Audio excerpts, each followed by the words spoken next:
A strange, glowing, bright blue, unidentified object plunges into the dark, turbulent ocean off the coast of Hawaii.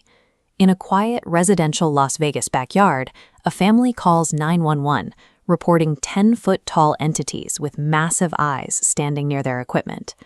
On social media, images of Kool-Aid pineapples take over the feed, fluorescent, hyper-sweet fruit that looks like it was marinated in a highlighter. And in the dry hills of Lake Hughes, a massive police raid uncovers 700 dogs and cats hoarded on a single property. These stories arrive in a relentless stream, flickering across the screen for a few seconds before the next headline takes their place. Peeling back the layer of digital noise reveals the specific mechanics of the economy and infrastructure that create these moments. The Kool-Aid pineapple is a photogenic, radioactive-looking snack that generates millions of views and a lot of confusion. The process is simple. Spears of fruit are soaked in sugar and a packet of tropical punch powder until the color changes. While the images go viral on TikTok, the actual commerce happens here, at outdoor flea markets and roadside pop-ups under white tents. This chart compares the cost of those raw materials against a $20 retail price. The gap represents a massive profit margin for a product made of fruit and pennies worth of sugar. This is the logic of viral commerce. In a hustle economy, vendors use visual shock to capture a massive financial return on a very low-cost investment. In Las Vegas, the report of a backyard alien encounter went viral, but the responding officers weren't just taking a statement. They were checking the sky because of what they'd seen 8 minutes earlier. Similar reports are appearing over major population centers, from the desert to the coast of Hawaii.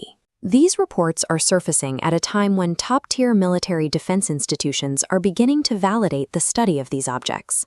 Official House Oversight Committee hearings on unsubstantiated claims of alien spacecraft have brought these conversations into a formal government setting.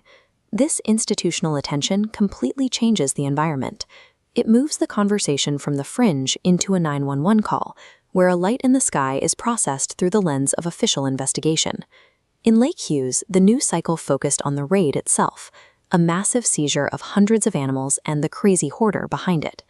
Taking hundreds of animals into custody requires an enormous amount of municipal resources and law enforcement coordination. This flowchart shows the structural failure behind the raid. The volume of animals entering the system massively exceeds the funding and space available to house them. Because the shelter capacity is fixed, the overflow leads to a specific result. Healthy animals are slated for euthanasia simply because there is no room. To prevent this, citizens often step in. They reroute the overflow into their own homes, where their limited resources are quickly overwhelmed, leading to the very hoarding conditions authorities eventually raid. In this system, catastrophic hoarding is often the final result of a civic infrastructure that has run out of space. Bizarre news stories are the points where human behavior meets economics, institutional anxiety, and failing infrastructure. We can look at a sensational headline and ask why it's so strange, or we can look at the forces that allowed it to happen. The next time you see a spectacle that doesn't make sense, look past the image and ask, what broken system created this?